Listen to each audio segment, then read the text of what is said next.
The Gift of the Givers Foundation has raised more than 2 billion rands in life-saving aid for 42 countries around the world, including war-ravaged states such as Syria, Libya, Sudan, Somalia, and Bosnia, just to name a few. Recently, its founder and humanitarian, Dr. Imtiaz Sooliman, was awarded the prestigious Global Citizen Award by the international citizenship advisory firm Henley Partners. The award is given each year to an inspirational individual who has made an extraordinary contribution towards improving the global community. Dr. Imtiaz Sooliman joins us in studio now to tell us a little bit more about this award and his work. Congratulations. Thank you, Leanne. Thank you very much. I couldn't think of a more, a better person and a better recipient of this award. How did you find out that you were going to be getting it? No, I didn't know about this award. Oh, okay. I just opened my email one day. I was about to go to Turkey, and suddenly I get this email to say, you have won the Global Citizen Award. The company is Henley Partners. Can you please be in London on the 11th of November to fetch it? Oh my gosh. I'm thinking, what is this all about? Nobody's called me, nobody's asked me. Normally when there's an award, people phone you, they say we're nominating you, that kind of stuff. So I contacted the company and said, can you please explain a little more? So they said, look, we have offices in 25 countries in the world, but we have clients in more than 100 countries in the world. We're going for 20 years. About 10 years ago, we started the global conference. 3 years ago, we partnered UNHCR. We are very interested in refugees. An international panel of judges was set up. Nominations came from all over the world. There are 3 rounds of voting. In all 3 rounds, you won in the voting, and that's how you won the award. Can you believe it? It's like, amazing. You could have you could have sort of deleted it and thought, oh, it's one of those junk emails where it's just told me that I've won, 150,000 million pounds. But it felt like that, to be honest with you. Well, at least this one was true. Yes. This one was true. When you got there and they handed the award over to you, what was it that they said to you? Why was it they felt that your organization deserved this award, or was the beneficiary this time? I think there were several reasons. I think first of all, they were stunned that this kind of work could be done from Africa. Wow. Because whoever was there were all northern country people, in the clients. But you could see these were very passionate people. And with UNHCR, Deputy High Commissioner was also there, because they partnered the UN for certain projects. And even their lifetime ambassador, Barbara Hendricks, was also there. And they had another ambassador, was David somebody, he's acting in some British movie, he was also there. And the people you could see were very sensitive and soft towards especially the plight of refugees. The insert that they showed were about refugees. And then they spoke about our involvement with refugees, our involvement in Syria, in Somalia, in other parts of the world. And they found us very unique, because we're not only in disaster. Yeah. We do 20 other different types of projects.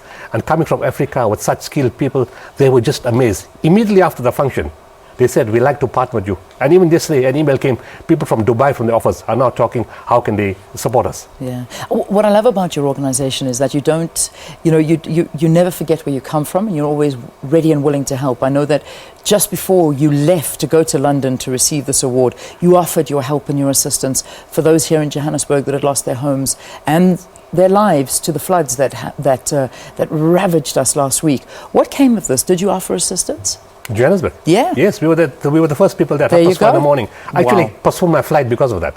You postponed your flight? I was supposed to be there. I didn't know about this. I was supposed to be there on Thursday, and I ended up going on Friday. Amazing. So it was 4:30 in the morning. My teams were already in Alex.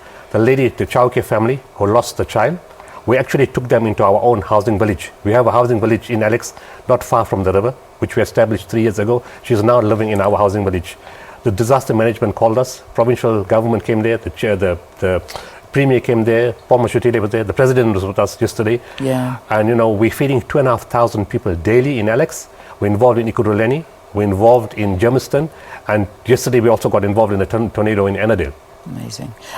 When people hear about the organization, The Gift of the Givers, and I know we've spoken about it, your memoir, we had a wonderful interview about how it all began, but a lot of people still don't know how Gift of the Givers began, and it is the most beautiful story. If you don't mind, just give us that story again. Nobody gets tired of that story. It is stunning. It was in August 1992.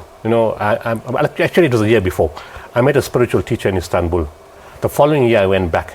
It was a Thursday night, 6th August 1992, after a prayer session. And in this place, there's people of all religions, all colors, Jews, Christians, Hindus, Muslims, people who say we don't believe in God. Everybody's welcome. Everybody's treated equally and with respect, and nobody's judgmental. And after that prayer session, the teacher just looks me in the eye and tells me in fluent Turkish, and I don't understand you don't what speak Turkish, yeah. And I understood everything he said. He said, my son, I'm not asking you, I'm instructing you to form an organization. The name in Arabic will be Waqful Waqifin. Translated means gift of the givers. You will serve all people of all races, of all religions, of all colors, of all cultures, of all classes, of any geographical location and of any political affiliation. But you will serve them unconditionally. Yeah. You will not expect anything in return, not even a thank you. This is an instruction for you for the rest of your life. Serve people with love, mercy, kindness and compassion, and remember the dignity of man is foremost. And remember the most important point of all, whatever you do is done through you and not by you. Unbelievable. It's a spiritual calling. And since then, you have helped 42 different countries in different circumstances, whether they be ravaged by war, whether it be through floods, through natural disasters, or whatever it may be. What are the kind of thank yous you have gotten? Because there's no doubt, I know you shouldn't expect thank yous, yes. But what is the appreciation that people show for the work that Gift of the Givers does? The most powerful thank you is the eyes of those who receive something. When you go on the ground and when the face and the eyes talk to you and the words don't talk to you, when you see the look on the person's face, a mother or a child or an old man, when they look at you and you can see their eyes are touching heaven and the soul is touching heaven, that thank you is priceless. Yeah. You know, you don't look for it, but you know, because it's not about you. Remember, there's teams that come with you. People who risk their lives who go into a war zone, who leave their wives and their children behind, who leave their luxuries, who leave their cars, their homes, their practices. It's teams, it's not me. It's the teams of South Africa that make these things happen. It's South African people and the support of the country and the government and the media and the corporates and everybody else and those who pray and the religious groups. We're representing all of them. And when we go there and they give you that look, when you open the door and there's no mattress, no cupboard, no food, no breast milk even to give milk, and then they give you that look, oh, thank you. Yeah. I mean, that's priceless. That's more than words can say. Yeah. Gift of the Givers is all about the generosity of people, and if people would like to donate, it's there on the website. Anything, assistance in terms of food, blankets, medical assistance, whatever you can. That's how you work, right? Yes, it's there. Okay. 0800 786 777. Fantastic. Or www.giftofthegivers.org. Fantastic. Imtiaz Sooliman, always a pleasure having you here. Thank you so much for coming and sharing your love with us. And congratulations again. Just to read what was said when Dr. Sooliman accepted this award, the organizations of the award ceremony say, for his extraordinary courage and commitment, saying the work of his foundation has had a significant impact on the lives of the most vulnerable in the world. I believe these are the most important reasons our award committee has given this year's award to Dr. Imtiaz Sooliman. Congratulations. Thank you very much. All right, let's take a break. We'll see you after this. Stay tuned.